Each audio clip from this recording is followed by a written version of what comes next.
Abonnez-vous et cliquez aussi sur la petite cloche de notification pour ne rien rater de nos prochaines vidéos.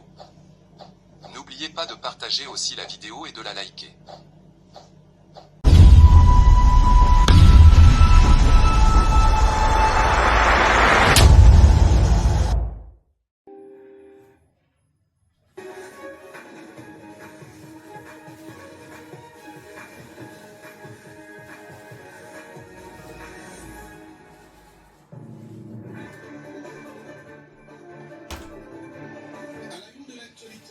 D'une quarantaine de disparus et près de 80 rescapés. C'est le bilan évolué du dernier naufrage intervenu sur le lac Mai-Ndombe à la hauteur du village Bokebeni. Il faut noter également à ces chiffres de disparus du manifeste.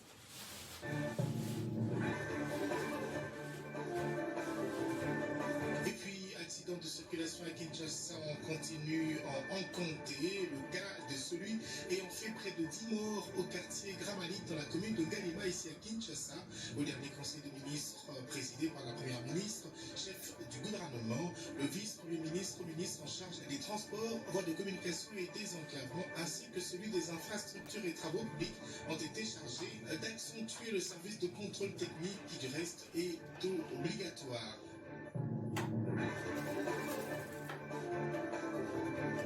Washington, entre la République démocratique du Congo et le Rwanda pour la paix dans l'est de la République démocratique du Congo, Félix Antoine Tshisekedi Tshilombo y croit pour la paix. Il l'a indiqué lors de son échange avec la diaspora congolaise à Belgrade en Serbie. Cependant, le chef de l'État insiste, il n'y aura pas mixage ou brassage aux forces de sécurité de la République démocratique du Congo.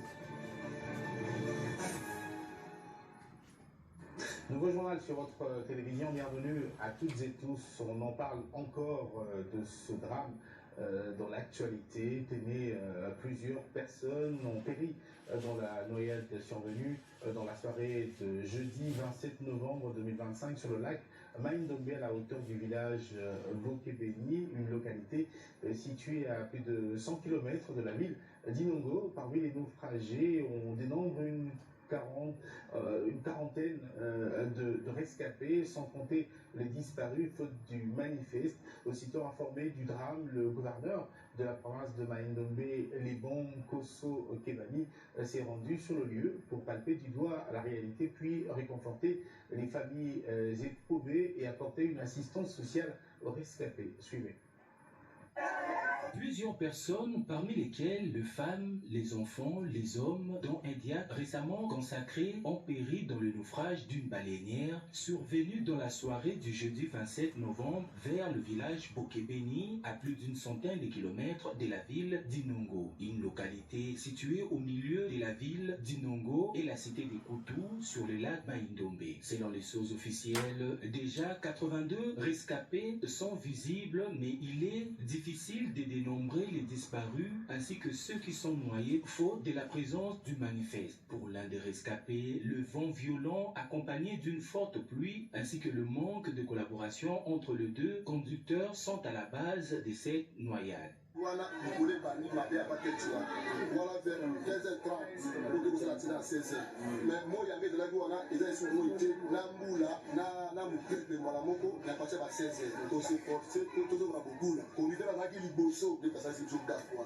Chauffeur a tout nié. Il a côté, il va passer dans le milieu, oui, côté. Voilà, qui nous a dit que non, ma bande de Mera est balé, tout le côté de la poche, c'est la juste. Il va aller sur le thème Marobanaï, assez forcé. Après ça, tout le monde a côté, 2 mètres et 4. Il devait 4 sur la moteur. Forcé les autres si maté les autres si dans le milieu balé pour que nous musica nous les autres dans le monde si vous conduisez là les bossa beninga tiens kata koki na bina taoui na mouvement ou na kata koki na ndenge de privé pour que nous moyen pour se sauver. Pour le gouverneur Lebon Koso Kebani, c'est un coup très dur pour avoir perdu l'un de leurs dans la famille pendant que l'embarcation avait respecté l'heure de quitter le port. Nous avons pris en charge des rescapés. Parmi eux, il y a des malades et des blessés qui sont pris en charge par les postes de santé au Québec. Pour les corps qui se trouvent là, nous allons essayer de les ramener à Inongo. Il va appartenir aux familles de bien vouloir dire où on va devoir adhérer le leur. Nous avons diligenté également une baleinière à partir de Inongo qui arrive ici pour récupérer tous les rescapés et les amener à Inongo et à Kiri, d'où ils sont venus. Ici est de préciser que les recherches continuent pour récupérer le corps sans vie se trouvant encore sur les eaux du lac Mai-Ndombe. Je présente d'abord mes condoléances. Il faut corriger avec nous, on parle de près de 80 rescapés. Et puis le gouvernement de la République a mis sur la table du Conseil des ministres de vendredi dernier les cas récurrents d'accidents de circulation dans la capitale, ceci se basant sur le dernier accident en date, celui de Gramalik, en début de cette semaine dans la commune de Galima, ayant fait une dizaine de morts. La première ministre qui a dirigé cette séance de travail des membres du gouvernement s'est dite préoccupée de cette situation avant de charger le vice-premier ministre, ministre en charge des transports, de communication et des enclavements, ainsi que le ministre des infrastructures, de veiller à ce que les véhicules affectés au service public soient soumis à un contrôle technique obligatoire. Extrait du compte rendu du Conseil des ministres avec Patrick Mouyaya, porte-parole du gouvernement. Le gouvernement demeure profondément préoccupé par la problématique des accidents de circulation routière qui ont récemment enregistré une recrudescence à Kinshasa et à travers le pays. Ces accidents ont entraîné un taux élevé de décès et des dégâts matériels importants. À Kinshasa, un accident s'est produit le lundi 24 novembre 2025 sur la route de Matadi, près de l'arrêt Gramalik dans la commune de Galima. Une dizaine de compatriotes ont perdu la vie, ainsi que d'importants dégâts matériels causés par le camion qui transportait des matériaux concassés destinés à un chantier public de voirie. Au nom du gouvernement, elle a déploré vivement cette situation et a adressé ses condoléances les plus attristées aux familles touchées par ces drames. Afin de prévenir de tels accidents et sans préjuger des mesures que doivent prendre les services compétents, elle a invité le vice-premier ministre, ministre de Transport, ainsi que celui des infrastructures à veiller, chacun en ce qui le concerne, à ce que tous les véhicules affectés au service public soient soumis à un contrôle technique obligatoire. Et face à la recrudescence de ces accidents, elle a précisé que le gouvernement réaffirme son engagement ferme en faveur de la sécurité routière. Il est donc impératif que chaque acteur, dans le respect strict des normes et obligations légales, prenne ses responsabilités pour prévenir des nouveaux drames. La vie des citoyens ne saurait être compromise par des négligences ou des manquements, et les gouvernements demeurent déterminés à agir résolument pour assurer la sécurité de tous sur nos routes à terre. Au cours de cette même réunion du Conseil des ministres présidée par la première ministre Judith Suminwa à la Cité de l'Union africaine, le ministre du Commerce extérieur, Julien Paluku Kaonga, a informé le Conseil du lancement officiel du partenariat commercial Uni-RDC avec 99,8% des produits Made in RDC qui seront désormais exportés vers le Royaume-Uni sans paiement des droits des douanes, retombées de la diplomatie économique et commerciale qui mène le pays, la République démocratique du Congo, qui va pour ce faire bénéficier d'un appui technique et financier de quelques partenaires, dont la conférence des Nations Unies sur le commerce et le développement, CNUCD, l'Organisation mondiale du commerce, OMC, à travers le cadre intégré renforcé CIR, le Centre du commerce international, CCI également. Le ministre du Commerce extérieur a informé le Conseil du lancement officiel le 25 novembre 2025 du partenariat commercial entre la République démocratique du Congo et le Royaume-Uni dans le cadre d'un programme de premier plan offrant un accès au marché britannique sans droit de douane pour plus de 90% des exportations congolaises, avec une priorité sur le cacao, le café, les épices et les produits alimentaires, ainsi que les secteurs de technologie et innovation. Ces programmes se fondent sur des exigences environnementales, sociales et gouvernementales telles que la traçabilité complète, la légalité de la production, les chaînes d'approvisionnement sans déforestation et le respect des normes et de la réglementation. Le ministre du Commerce extérieur a indiqué que 4 grands partenaires intervenant dans le cadre spécifique d'aide au commerce ont été identifiés et ils ont manifesté leur ferme volonté et détermination à accompagner ces partenariats commerciaux. Leur soutien vise à renforcer les capacités des PME congolaises en matière de développement des compétences et de l'intelligence de marché pour l'accès aux marchés mondiaux, la mise en relation avec les acheteurs, la préparation à l'exportation et la conformité aux normes internationales. Ils apportent également un appui institutionnel pour renforcer les cadres réglementaires ainsi que les services sectoriels. Une série d'actions stratégiques et prioritaires ont été expliquées dans le but d'optimiser ces partenariats combien utiles au développement du commerce avec les restes du monde et spécialement avec la Grande-Bretagne. Et puis quelques petites heures seulement nous séparent de la déclaration officielle de la fin de l'épidémie d'Ebola dans la zone de santé de Boulapé dans la province de Kasaï après qu'aucun cas ne soit recensé depuis le 26 septembre dernier. C'est ce qu'a rapporté le ministre de la Santé lors de la dernière réunion du Conseil des ministres. Le docteur Samuel Roger Kaba a aussi fait le point sur le choléra dont le nombre de cas est en baisse à la 46e semaine épidémiologique, contrairement au monkeypox où les cas suspects sont passés de 209 à 370. Suivez donc l'extrait du compte rendu de cette réunion avec encore une fois Patrick Muelia qui précise que des actions de riposte sont maintenues. Le ministre de la Santé publique a présenté les tableaux épidémiologiques du pays avec un accent particulier sur la maladie à virus Ebola, le choléra ou encore les Mpox. Au sujet de la maladie à virus Ebola, il a indiqué que notre pays est à 2 jours de la fin du compte à rebours, pouvant aboutir à la déclaration de la fin de cette épidémie. Ceci s'explique par le fait que depuis le 26 septembre 2025, aucun cas n'a été notifié. Au sujet du choléra, comparé à la semaine précédente, la tendance à la 46e semaine épidémiologique est marquée par une diminution du nombre de nouveaux cas. Dans la ville de Kinshasa, au cours de la 47e semaine, il a quand même été notifié quelques cas suspects. En ce qui concerne le Mpox, par rapport à la semaine précédente, la tendance à la 46e semaine est marquée par une hausse du nombre de nouveaux cas suspects de 209 à 370. Face à ces 3 épidémies, les actions de riposte en cours et tous les dispositifs sont maintenus pour permettre de faire face aux conséquences des...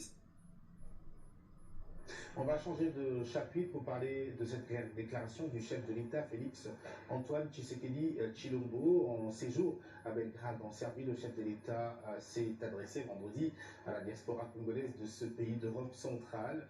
Dans son intervention, le président de la République n'a pas manqué à commenter le conflit dans l'est de la République démocratique du Congo, annonçant d'ailleurs son prochain déplacement pour Washington aux États-Unis d'Amérique en vue de rencontrer son homologue rwandais Paul Kagame. Par ailleurs, Félix Tshisekedi a vanté les opportunités qu'offre son pays dans plusieurs secteurs dont les mines et l'agriculture. Il a rassuré que l'accord de paix qui sera signé entre la RDC et le Rwanda porte réellement sur la paix, mais il insiste, il met un croix au brassage et mixage aux forces de sécurité de la République démocratique du Congo. Abel Condé. Une rencontre qui a permis au chef de l'État de mesurer les réalités vécues par ses compatriotes et de réaffirmer la place stratégique que la diaspora occupe dans sa vision de développement national.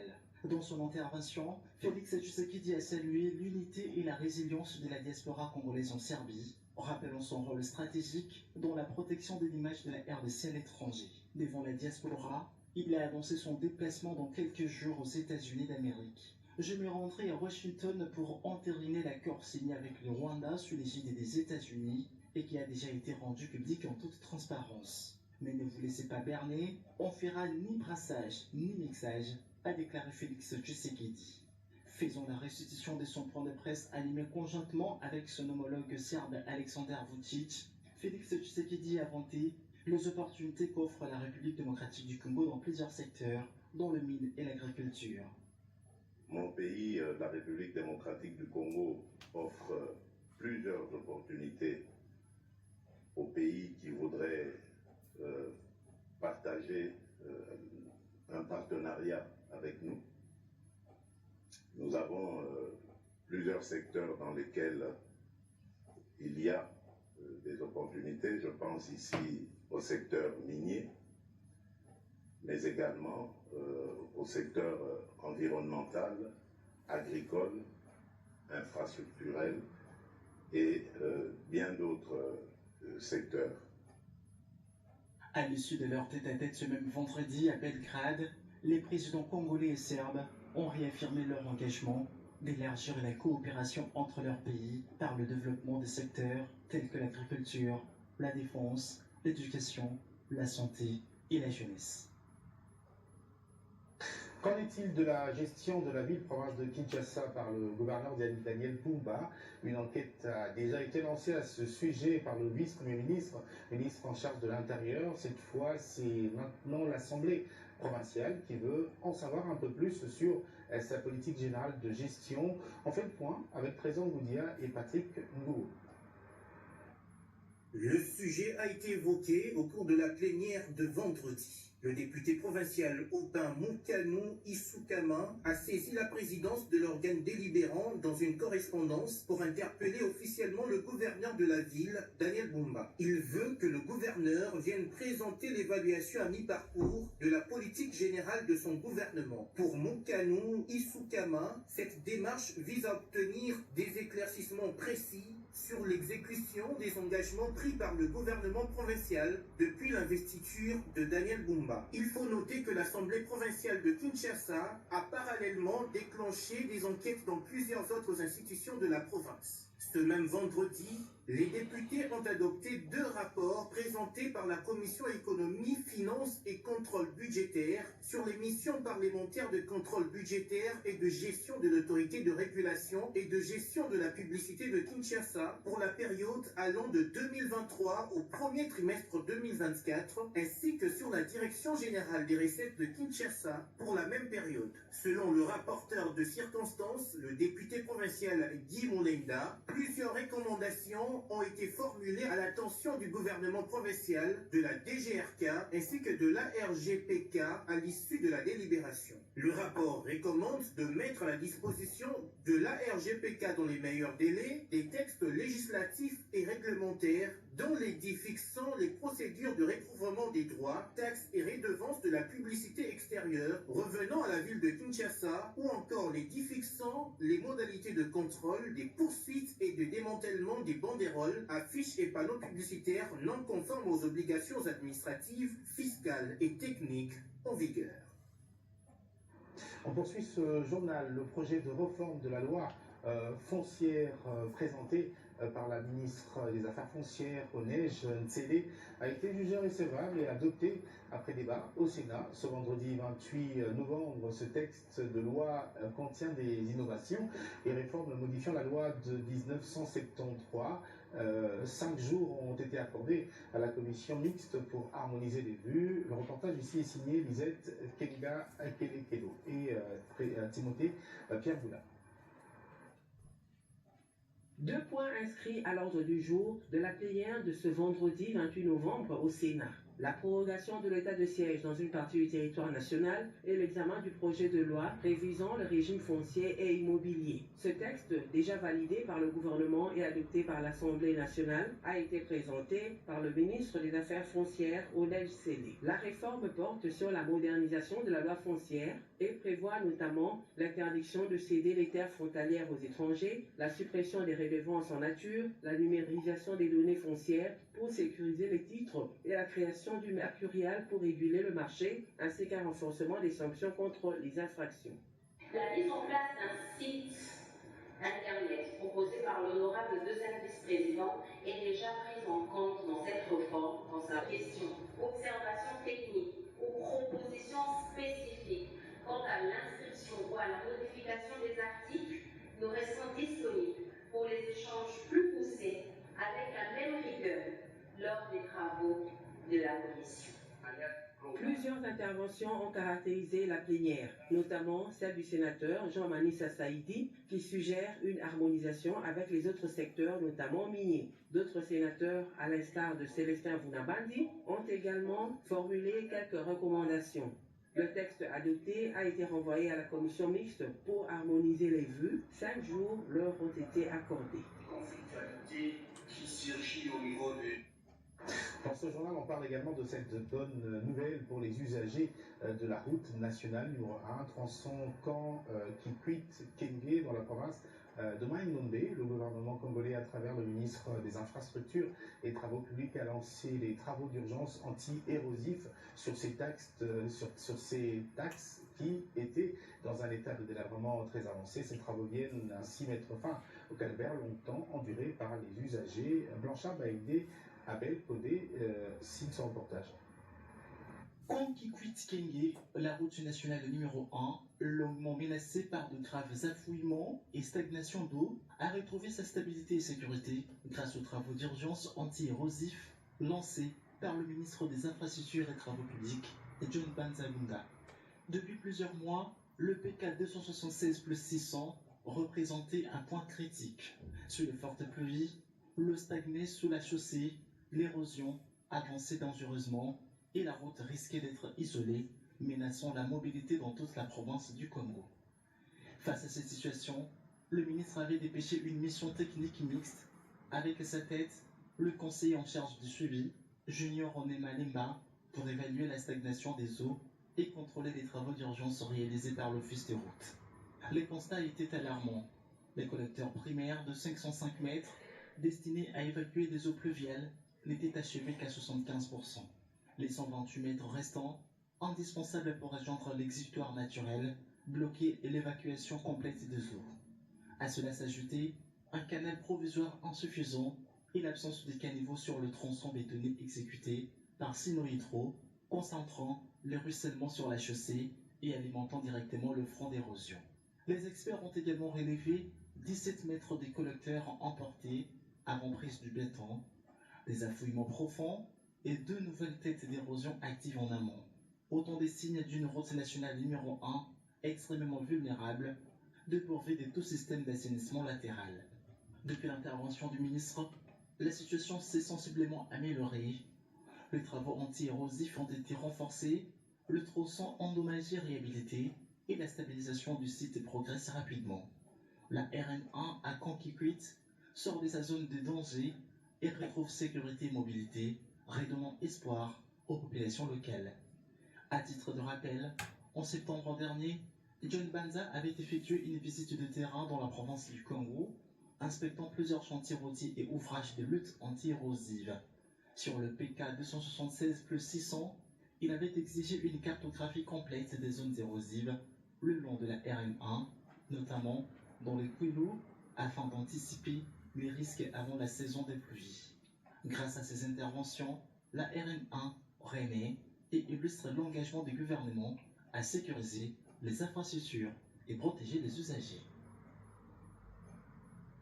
Et puis les forces armées de la RDC s'impliquent dans le programme d'assainissement des entités au Nord Kivu à travers son service de sensibilisation. Ce samedi 28 novembre, plusieurs éléments ont été visibles sur les artères au centre-ville de Béni, à côté des journalistes réunis au sein de l'UNPC, l'Union nationale de la presse du Congo, en train d'évacuer les immondices. Pour le lieutenant-colonel Mugisha Patrick, en charge de la sensibilisation au sein de la coordination provinciale des opérations, l'objectif est d'encourager cette initiative car la base de tout développement est gage d'un environnement sain. Nous vous proposons ici de le suivre dans ces propos recueillis par Mervedi Calmer.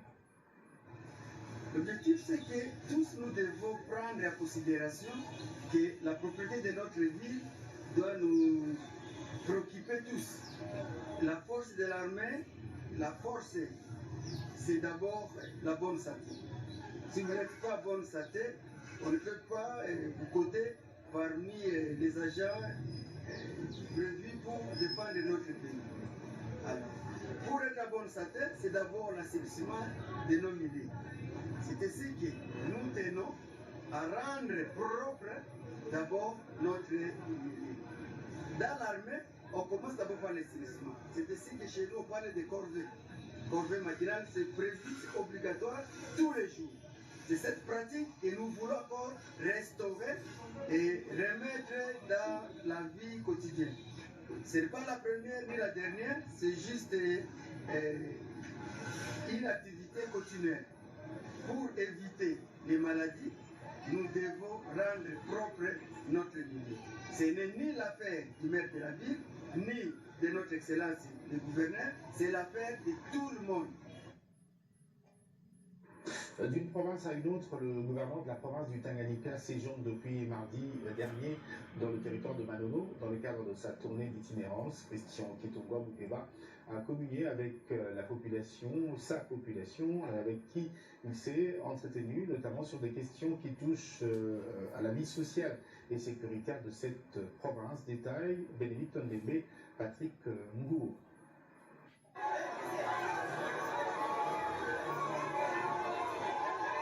Accueilli en triomphe populaire sur les terres de Manono qui abrite la plus vaste réserve mondiale du lithium, un atout stratégique majeur pour la province du Tanganyika, capitale mondiale du lithium. Cette tournée d'itinérance s'inscrit dans le cadre de sa politique de proximité afin de mieux appréhender les réalités du terrain et répondre aux besoins de la population, conformément à la vision du chef de l'État Félix-Antoine Tshisekedi Tshilombo.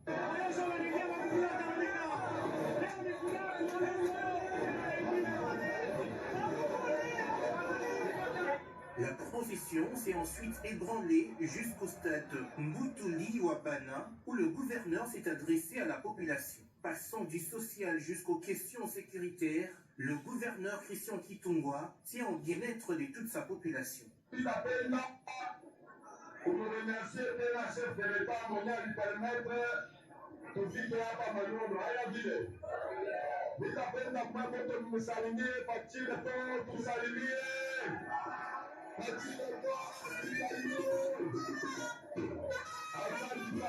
Nous souhaitons saluer le président de la République qui nous salue Mama Denise Nakelu. Bulongo wa watoto wa Manono na kazi ya watu wa kutoka wapi? Mimi nasema hivi. Bulongo wa watoto ya Manono na kazi ya watoto. Tunasikilizana. Na nitawafuatilia mpaka mwisho. Tunasikilizana. Sont suivis des échanges spontanés avec la population et une véritable communion qui témoigne de sa politique de proximité et de sa volonté de répondre aux attentes de la population du Tanganyika. Depuis l'actualité sur le continent africain, la Guinée-Bissau a un nouveau Premier ministre. Il s'agit d'Idio T. Vieira. Il a été nommé vendredi par le haut commandement militaire qui a renversé, vous le savez, mercredi dernier, le président Umaro Sissoko. Explication, Tichik Samia. 2 jours après que le haut commandement militaire a renversé le président Umaro Sissoko Embalo en Guinée-Bissau, les militaires ont annoncé via un communiqué du président de la transition, le général Horta Ntam, publié à la mi-journée, la nomination d'un chef du gouvernement vendredi 28 novembre. Il s'agit d'Idio T. Vieira qui occupait jusqu'alors le poste de ministre de Finances. Le haut commandement militaire a précisé que celui-ci conserverait également ses portefeuilles, cumulant ainsi les 2 fonctions. La cérémonie d'investiture d'Idio T. Vieira s'est déroulée dans la salle principale du palais présidentiel de Bissau où sont exposés le portrait des anciens dirigeants du pays, dont celui d'Umaro Sissoko Embalo. Le président de la transition, le général Horta Ntam, le nouveau chef d'état-major de forces armées, Thomas Djassi, ainsi qu'une dizaine de membres du haut commandement militaire y ont assisté. Le général Horta Ntam a décrit le chef du gouvernement comme un bon travailleur avec qui il souhaite continuer ensemble dans un même navire. Issu du parti du renouveau social, Idio T. Vieira était le ministre de Finances du président renversé Umaro Sissoko Embalo, dont il était un homme de confiance. Il conserve ses portefeuilles qui cumulent avec sa fonction du chef du gouvernement. Il s'y est relevé alors que l'ex-président Umaro Sissoko attendait les résultats des élections présidentielles et législatives du 23 novembre. Il a été destitué mercredi lors d'un coup d'état militaire. Le président destitué, Umaro Sissoko Embalo, est arrivé jeudi 27 novembre à Dakar au Sénégal à bord d'un vol spécialement affrété par la Communauté économique des États d'Afrique de l'Ouest, CEDEAO. Et c'est par ici que s'achève cette session d'information sur votre télévision. Merci de l'avoir suivi. Bonne suite de notre programme.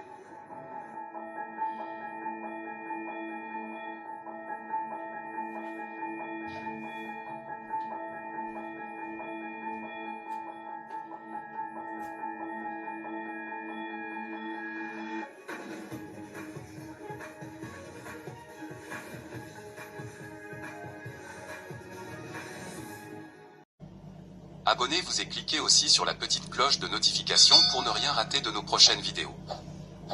N'oubliez pas de partager aussi la vidéo et de la liker.